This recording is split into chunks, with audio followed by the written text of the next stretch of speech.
Olá pessoal, eu sou Cássio Couto, sou aluno da professora Célia de doutorado e hoje vim trazer para vocês a apresentação do meu trabalho de doutorado, Maze GTI, Multi-Agent System for Environment Simulations with Evolutionary Game Theory Interactions. Muito obrigado desde já pela atenção e vamos lá. Vou começar com uma breve introdução sobre o que é a ferramenta e um pouco da motivação por trás dela. Vou trazer Materials and Methods, explicando o modelo de simulação da ferramenta e brevemente a sua implementação. Vou mostrar alguns trabalhos correlatos importantes, adjacentes à ferramenta. Vou mostrar alguns experimentos feitos com casos de uso do cerrado. Vou trazer uma breve análise desses experimentos e, por fim, a conclusão dessa etapa. Vamos lá, o que é Maze? Maze é um acrônimo para Multi-Agent System for Environmental Simulation. Ele é uma ferramenta de simulação para o estudo de Land Use Cover Change. É uma área de ecologia de paisagens que se importa em estudar como é que alterações na terra, tanto no seu uso quanto sua cobertura, impactam em outros atributos ecológicos, como clima, hidrologia, fenômenos atmosféricos, etc. A primeira versão foi lançada em 2012, enquanto ele era apenas um sistema multiagente, sem grandes detalhamentos na cognição de seus agentes. Ele foi escrito com um framework JAD, com auxílio do Java. Na sua segunda versão, em 2014, os agentes passaram a ser BDI cognitivos. Sua cognição passou a ser mais complexa, seguindo um modelo de um filósofo chamado Michael Bratman, em que ele propôs que a mente humana pode ser dividida em três grandes dimensões: crenças, aquilo que a gente acredita que é verdadeiro em determinado momento; intenções, que são planos de ações que a gente é capaz de executar; e objetivos, ou goals, ou desires, que são estados de mundo que a gente deseja alçar. Então, quando a gente tem diversos desejos, a gente pode escolher um deles para tentar alcançar e fazer um plano de ação com base naquilo que a gente sabe que é verdadeiro. Ele foi construído com o framework JADEX e novamente Java. E essa nova versão traz interações baseadas em teoria dos jogos evolucionários, Evolutionary Game Theories. A ideia por trás é que, com agentes BDI cognitivos, a gente quer dar um passo à frente, trazendo interações entre os agentes para que eles resolvam conflitos por recursos comuns. Novamente, essa aplicação foi uma evolução do BDI, do Maze BDI, então continua sendo feita com Java e JADEX Framework. Bom, por que é importante ter uma ferramenta de simulação para Look, especificamente? Como o Luke se interessa em pesquisar, em conhecer, em tentar entender o que são processos que modificam os cenários, o uso e a cobertura do solo, é muito interessante a gente ter em um ambiente controlado o estudo desses fenômenos de uma forma que a gente consiga vê-los e consiga interagir com eles. É claro que é impossível trazer todas as nuances do meio ambiente para um cenário computacional, mas a gente consegue ainda assim estudar diversos fenômenos interessantes, mesmo com essa limitação. Como, por exemplo, a mudança dos cenários ambientais, como a ocupação humana é feita dentro de um determinado cenário, mudanças de clima, dentre outros fenômenos.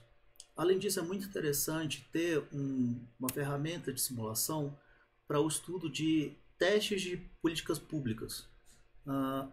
Não só apenas a elaboração, como a previsão de como é que essas políticas públicas vão se comportar em determinados cenários pré-estabelecidos.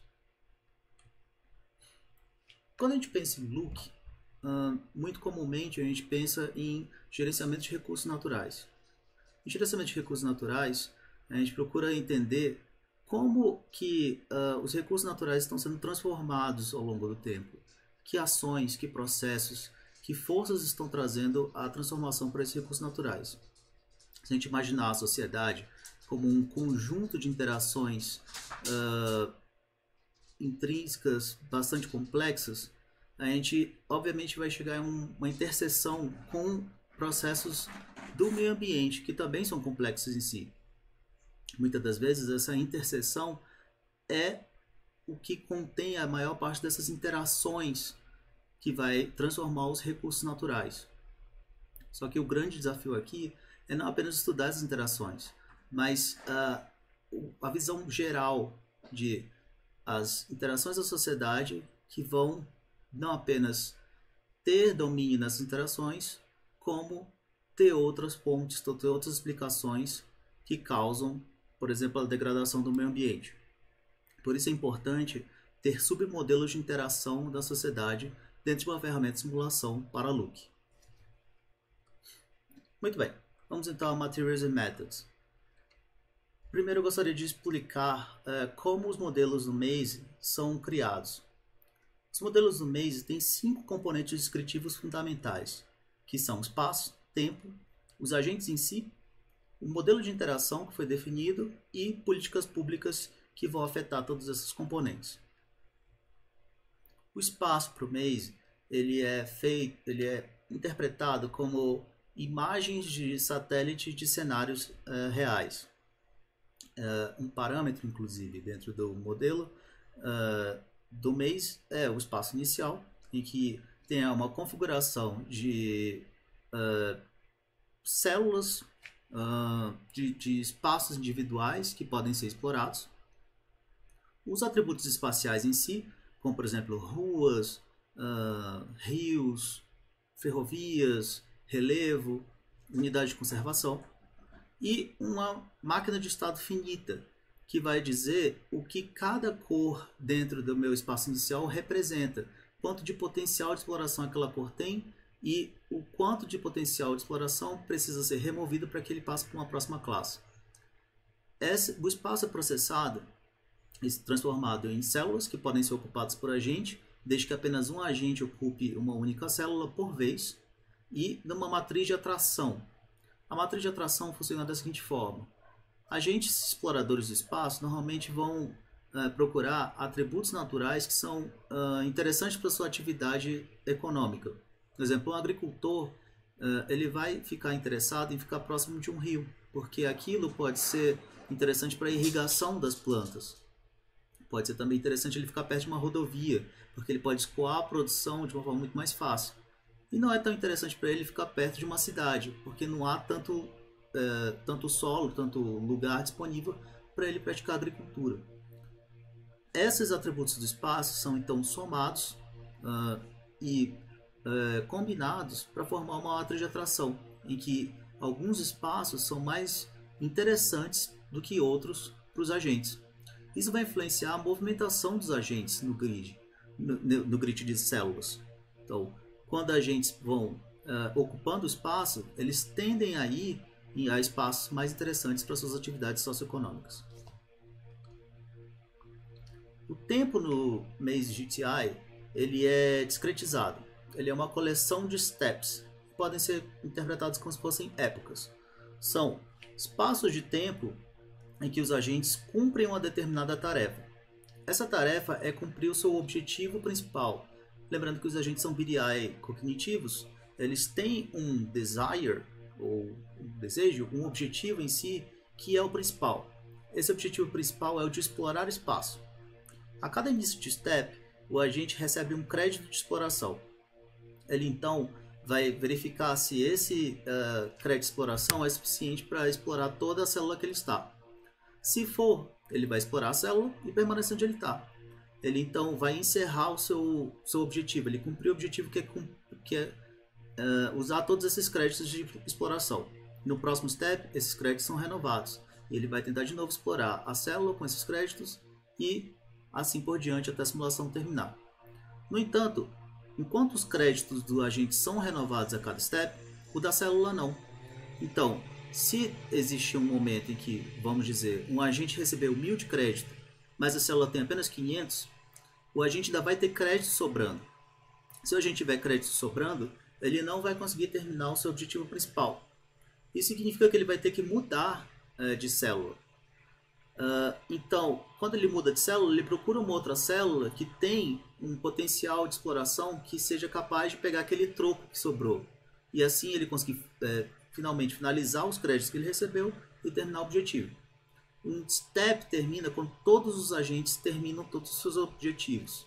Ou seja, todos eles combinados terminam o objetivo principal e assim vão para o próximo step para que eles tenham o seu crédito renovado. Muito bem. Os agentes no Maze, eles têm duas capacidades principais. A primeira capacidade é a de explorar o espaço. Uma capacidade dentro de uma arquitetura PDI é um conjunto de crenças, planos e objetivos que estão ali meio que modularizados para que o agente acesse determinados construtos computacionais para cumprir o objetivo daquela capacidade, por exemplo. Uma capacidade de explorar o espaço reúne crenças relacionadas ao espaço, como por exemplo o crédito de quanto que ele tem para explorar a célula, quanto a célula tem a oferecer, se ele conseguiu cumprir ou não, e um plano de ação que é o de explorar ali, tirar tanto do crédito dele quanto da célula para tentar zerar o crédito em si e assim terminar o objetivo. No entanto, se acontece a situação que eu já mencionei, em que ele ainda tem crédito, mas a célula não tem mais o que oferecer para ele, ele vai para a segunda capacidade. O objetivo principal falha e ele vai para a segunda capacidade, que é de se mover. A capacidade de se mover, ela tem um objetivo principal, que é mover de célula de forma bem sucedida, e tem pequenos planos de ação que são encadeados para que isso aconteça. Primeiramente, quando ele precisa se mover, ele vai analisar a vizinhança da célula que ele está e escolher uma célula dentro dessa vizinhança.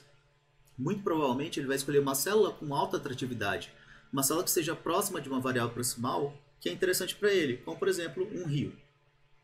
Tendo essa célula escolhida, ele então vai registrar o interesse nessa célula. Ele vai para um próximo plano de ação, que é o de registro de interesse. Quando ele registra esse interesse, ele entra numa fila. Todas as células do grid têm uma fila de interesse, em que os agentes interessados nessa célula vão se enfileirando. Essa é uma célula sincronizada, assim a gente não tem risco de ter uma condição de corrida. Com os agentes tendo registrado seu interesse, vai então acontecer a realização de um plano, que é de decidir quem é o ganhador dessa célula, e aí vai haver uma verificação se o agente foi ganhador dessa célula ou não. Como esse é um sistema multiagente, obviamente, outros agentes também podem estar interessados na mesma célula que o agente. Eles todos estão no mesmo espaço, cada um em sua célula, mas no momento de movimentação pode ser que eles se choquem ali nesse interesse. Então vai acontecer uma resolução desse conflito por meio desse método de decisão do vencedor, e aí o agente vai ver se ele realmente ganhou aquele recurso ou não. Se ele ganhou aquele recurso, ele então vai se mover para aquela célula e o objetivo está bem sucedido. Ele pode retentar o objetivo de explorar o espaço. Caso não, o objetivo de se mover falha e ele vai tentar novamente se mover para uma outra célula que não esteja ocupada em determinado momento. Lembrando que somente um agente por célula, por isso existe o conflito no Maze, porque diversos agentes podem estar interessados em uma célula muito interessante, como uma célula que é perto de um rio, de uma rodovia, ou onde o solo é melhor para o plantio, por exemplo. Muito bem. Então falamos de uma forma muito genérica da decisão do vencedor. Como é que essa decisão do vencedor é feita? Por meio do próximo componente descritivo do modelo, que é um submodelo de interação. Muito bem. A gente tem a fila de interesse e tem os agentes lá enfileirados. Esse método de decisão pode ser feito de duas formas. Primeiro é um first takes all, em que o primeiro agente que chegar na célula é o ganhador imediatamente. O primeiro agente que se registrar na fila de interesse vai ser o ganhador imediato, desconsiderando todos os outros agentes que chegaram. Então é como se fosse um método de sorte, uma vez que os agentes não têm como saber uns aos outros quando eles estão se movendo. Outro método é o stop and go. Stop and go faz com que os agentes esperem com que todos que precisam se mover se movam. Dessa forma, as células vão ter suas filas de interesse preenchidas e aí sim vai começar um conflito 2 a 2 entre os agentes da célula de uma célula disputada. Caso a célula só tenha um agente mesmo registrado, ali deu a sorte do agente conseguir uma célula em que ele ficou sozinho, mesmo depois dessa dança das cadeiras entre os outros agentes, beleza, ele ganhou a célula. Se tiver mais de um agente, então o primeiro e o segundo vão entrar em conflito pela célula, e o ganhador desse conflito vai então lutar com o terceiro da fila. O ganhador desse conflito vai então lutar com o quarto, até que haja apenas um agente na célula, um agente ganhador. Como é que esses conflitos então acontecem no Maze BDI? Essa é mais uma característica desse submodelo de interação.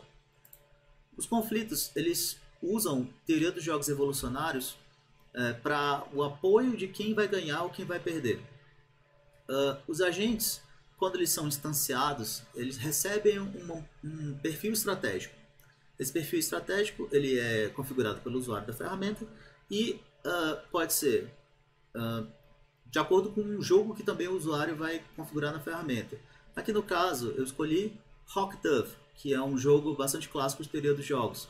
Eu tenho águias, que são indivíduos que são combativos, que vão ali tentar o recurso na marra, e os doves, que são indivíduos que são pacíficos, que eles nunca lutam. Dessa forma, se dois doves se encontram, eles tentam dividir o recurso de uma forma harmônica, sem conflito. Se dois hawks se encontram, eles então vão dividir o recurso, só que de uma forma combativa. Eles vão pagar uma espécie de multa por terem entrado em combate, assim diminuindo efetivamente o seu lucro. Agora, se um hawk encontra um dove, o dove paga o custo do conflito e o hawk ganha o recurso. Como se o hawk bulinasse o dove a dar o recurso e ainda por cima ele ainda toma porrada desse encontro.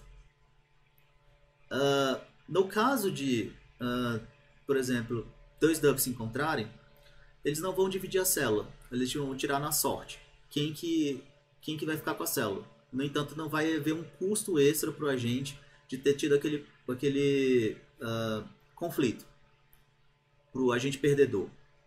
Agora, já quando dois hawks se encontram, ambos vão receber um prejuízo. Mesmo que eles disputem a sorte na célula, ambos vão receber um prejuízo. Isso vai ser relevante na próxima etapa do modelo de interação. Muito bem. Além dos jogos apoiando quem vai ganhar a célula, os jogos em si trazem payoffs, que são exatamente aqueles valores do conflito, né? V, menos C, etc. Esses payoffs são relevantes na dinâmica de replicação. Os agentes do Maze eles não trocam de número, não há variação na quantidade de agentes ao longo da simulação. No entanto, os seus perfis estratégicos podem mudar ao longo da simulação. Como é que isso é feito? De duas formas. Digamos que a gente tem um conflito em que tenha um agente Hawk encontrando o agente Dove. Dessa forma, como o Hawk vai ter um payoff maior, ele vai ser considerado o ganhador da célula. E o Dove, que vai ter um payoff menor, vai ser um perdedor. O Dove, então, pode escolher se vingar do Hawk. Ele vai sair da célula, tentar outra célula. No entanto, ele vai trocar o seu perfil estratégico para um perfil estratégico que pudesse ganhar do Hawk. No caso, ele vai trocar para Hawk. Ele vai deixar de ser Dove e mudar imediatamente para Hawk de uma forma reativa. No entanto, ele também, em vez de ser vingativo, ele pode registrar esse conflito e, ao longo do tempo de simulação de seus conflitos enfrentados, ver qual que é o payoff acumulado melhor. Ele vai ter dois registradores. O registrador de quanto que os Hawks estão ganhando e quanto os Doves estão ganhando, em termos de payoff. Isso significa que, ao longo do tempo, os Hawks, como eles conflitam e têm prejuízos, vão ficando cada vez mais com mais prejuízos acumulados. Enquanto os Doves, quando se encontram, não tem prejuízo nenhum, vão ficar meio que na mesma, a menos que ele encontre outro Hawk, que aí sim eles vão começar a ter prejuízo. Dessa forma, ele vai ver quem que está ali com menor prejuízo ou com maior lucro, talvez, e vai mudar para aquela estratégia que está valendo mais a pena no geral da simulação. Ele vai mantendo essa memória de os melhores payoffs. Muito bem. Passando então para o último componente descritivo do modelo, finalmente, a gente tem a política pública. Ela é bastante simples. A política pública, ela define polígonos que vão influenciar na valiosidade das células. Vamos dizer, aqui nesse polígono de exemplo, eu tenho uma área azul, uma área vermelha e uma área verde. A área azul, eu vou considerar que ela vai ser para um multipropósito, vai ser para um uso diversificado. A área verde é um uso incentivado, definido pelo governo. Ali naquela área você vai ter um incentivo para produzir mais recursos. Enquanto na área vermelha é proibido ir fazer qualquer tipo de atividade de agricultura ou pecuária. Digamos que esse seja o caso das atividades econômicas estudadas. Dessa forma, ele vai afetar a matriz de proximidade que já tinha sido definida pelos atributos do espaço e vai criar diminuições ou multiplicações dos seus valores. Aqui, por exemplo, na área verde, a matriz proximal ela vai ter uma espécie de boost em seu valor. Aqui vai ser muito mais interessante explorar do que nessa área que não é tão verde. Muito menos nessa área que é totalmente vermelha e que não é possível explorar de forma alguma. Isso vai fazer com que os agentes possam se reorganizar ali no grid das células e assim desejar células diferentes com a política pública ativada. Bom, agora de uma forma muito rápida, como já comentei, grande parte da implementação, são mais alguns detalhes, como a arquitetura do Maze. O Maze é dividido em três grandes módulos. Um módulo de usuário, em que eu tenho uma interface gráfica e uma interface de comando, que é onde você consegue rodar as simulações em grandes quantidades, em batches. Tem uma camada de controle, em que eu tenho o controle da simulação, onde ele vai ser contado os steps, vai ter grande parte dos registradores de sincronização entre os agentes, especialmente em stop and go, por exemplo, que os agentes esperam uns aos outros para poder resolver as filas de interesse. Carregador de configurações, em que todas as configurações do usuário são interpretadas e colocadas dentro do Common Belief Database, já vamos chegar lá, e um coletor de estatísticas que é usado para coletar, na verdade, os status dos agentes, a troca de mensagem, conquista de células. E na última camada a gente tem a plataforma do Jadex, que é precisa para que os agentes possam residir, possam ter o seu estado de vida, muito bem com suas capacidades, e um Common Belief Database, uma base de dados com crenças em comum, em que os agentes precisam consultar para poder se sincronizar, poder acessar o grid, poder acessar as células ao longo da simulação. Essa é a interface gráfica. Aqui dá para ver uma simulação em percurso. Na simulação a gente vê o modelo, o espaço inicial do modelo e manchas. Essas manchas elas são bastante importantes. Elas são onde os agentes foram, exploraram e se moveram. Desculpe. Elas foram onde os agentes se moveram. Elas servem então para registrar a exploração dos agentes no espaço. Bom, vou falar um pouco dos trabalhos correlatos. Tem três trabalhos correlatos bastante importantes, que são o do Terrano, ele foi produzido pelo INC, ele é um toolbox também de simulação de sistema multiagente, e tem dois trabalhos com teoria dos jogos evolucionários. O ABED, que é um framework para a teoria dos jogos evolucionários, não necessariamente para Luke, e o Dynamo, que também é uma ferramenta para o auxílio ao desenvolvimento de jogos evolucionários dentro de softwares. Aqui uma tabela bastante rápida, evidenciando se a ferramenta é sistema multiagente, todas são, se ela tem interações em teoria de jogos evolucionários, todas são, ou seja, não é exatamente uma ideia nova. No entanto, o Maze GTI é o único que tem agentes cognitivos, BRI cognitivos. E além disso, é a única que testa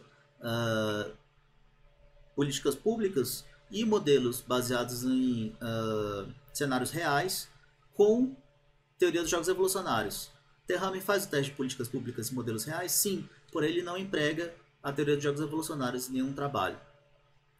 O modo de teoria dos jogos evolucionários é num trabalho mais abstrato, mais técnico dentro da teoria dos jogos.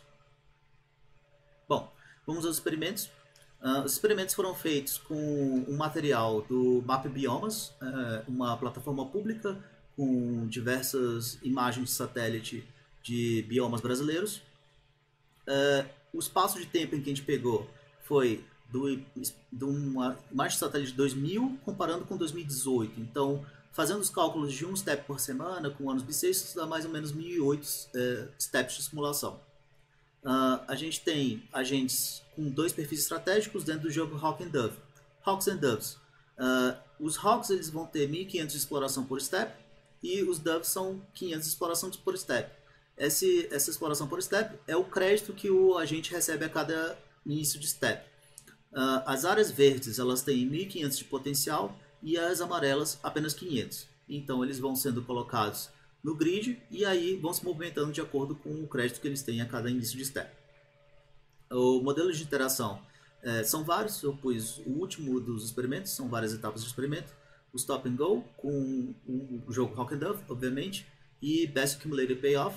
E a política pública é o Plano Diretor de Ordenamento Territorial do Distrito Federal, que é exatamente aqueles polígonos que eu mostrei quando eu estava falando do modelo. Bom, a gente definiu 4 etapas de experimento. O primeiro experimento seria o baseline, seria o experimento básico, em que a gente não tem nem uma resolução de conflitos baseada em teoria de jogos, ou seja, first takes all, sem política pública também. Então a gente tirou essas 2 regras, pois uma política pública nula e first takes all, para ter uma ideia geral de como é que seria um experimento sem essas 2 características do base que se destacam. Depois a gente colocou a teoria dos jogos para resolver os conflitos. Então a gente mudou de first takes all para stop and go. Depois disso, a gente foi para um terceiro experimento em que a gente colocou a política pública para ver como é que elas afetavam o resultado, como é que elas afetavam o quanto de espaços e a característica geral do grid no final da simulação. Após ter essa prova de conceito pronta, a gente fez a 4ª etapa, que seria implementar a dinâmica de replicação. Além do jogo, os agentes podem mudar de estratégia.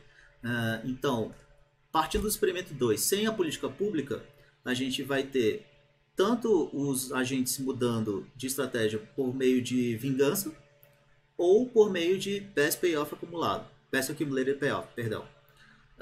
E também com a política pública inclusa, a gente vai ter essas 2 replicações, tendo assim mais 4 experimentos nessa 4ª fase, ok?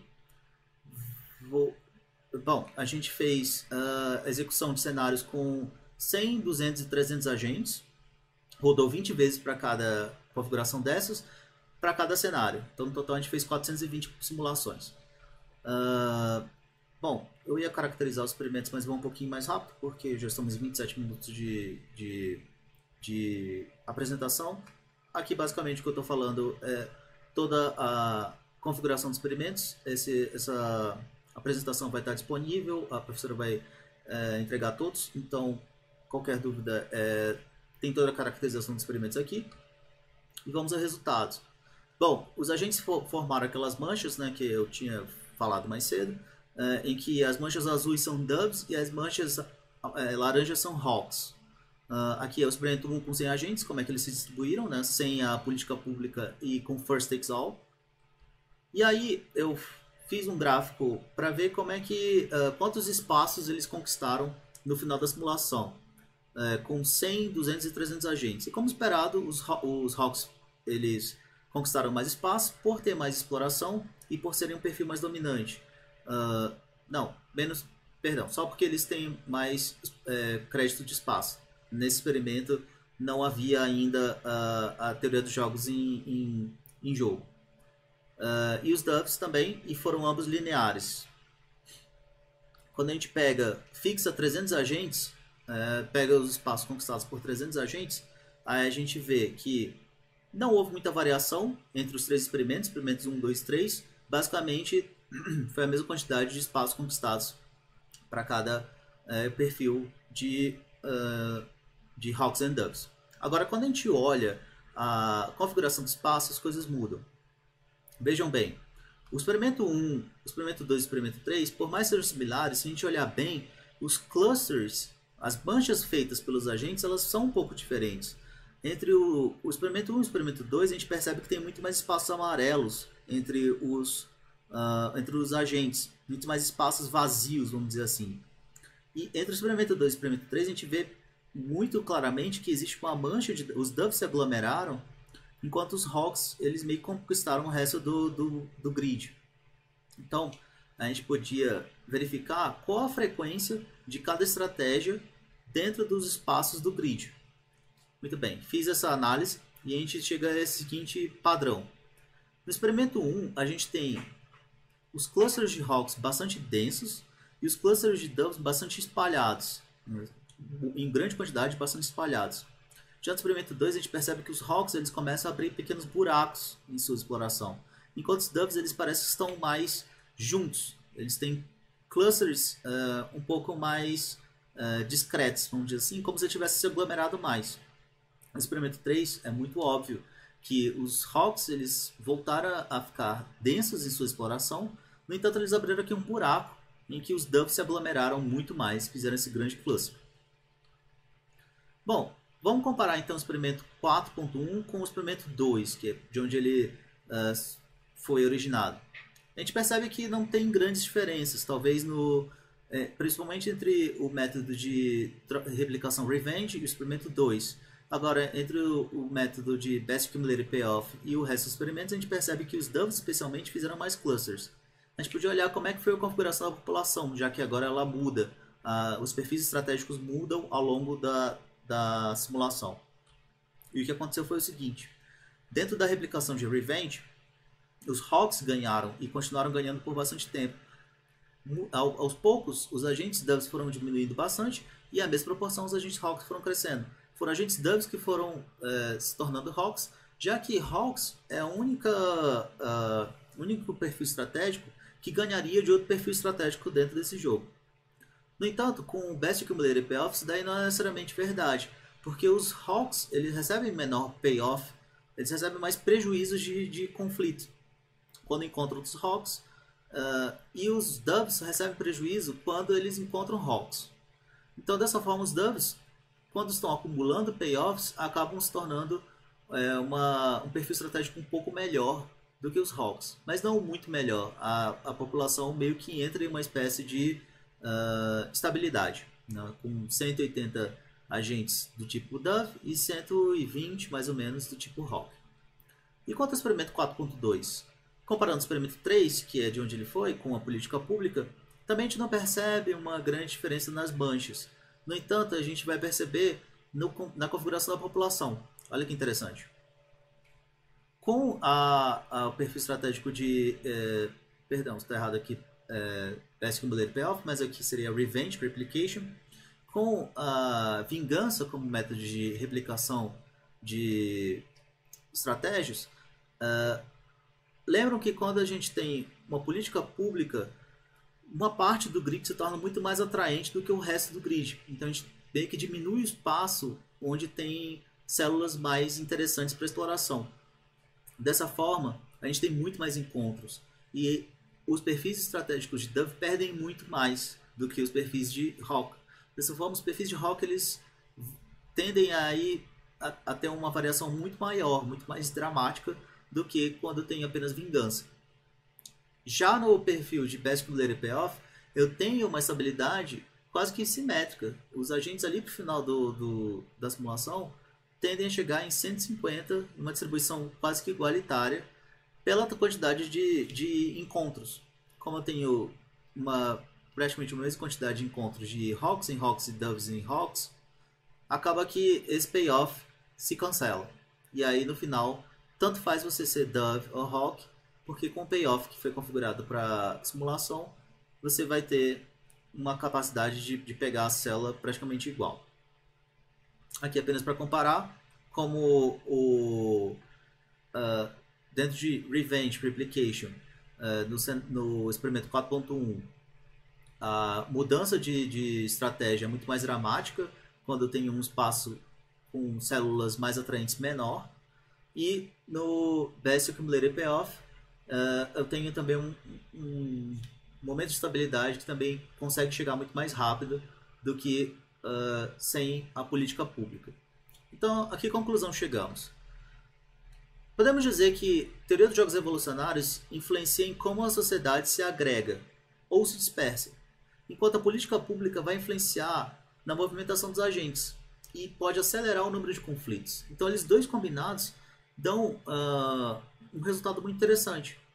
Enquanto um incentiva conflitos, o outro incentiva a forma com que os agentes vão ficar mais próximos aos outros ou vão tentar fugir um dos outros, vão ser jogados de lado um dos outros por causa da conquista de recursos. É claro que uma análise mais detalhada ainda é necessária, né? A gente precisa, por exemplo, ver qual foi a estratégia que pegou as melhores células. Isso ainda não foi estudado, que é algo que eu gostaria de fazer. Quais foram as estratégias que ficaram mais próximas de rios, de rodovias, daquelas variáveis proximais mais atraentes? A gente viu ali pelo mapa do PDOT que ambas células ficaram com uma determinada proporção da área incentivada, mas ainda assim eu gostaria de ver quais seriam os agentes que conseguiriam pegar os espaços ali minimamente melhores. E outra análise que eu gostaria de fazer seria a análise de clusters. Quantos clusters foram formados e qual o tamanho desses clusters? Será que isso foi impactado? Bom, a gente viu que visualmente sim, né? Foi impactado ali pelo número de agentes e pelo uso da política pública e da teoria de jogos evolucionários. Mas quão grandes foram esses clusters, quão pequenos e qual a quantidade deles? Quão dispersos ou quantos juntos os agentes foram? Basicamente responder essa pergunta. Bom, muito obrigado a todos pela paciência e fico aí para alguma pergunta agora nessa segunda parte. Muito obrigado mais uma vez.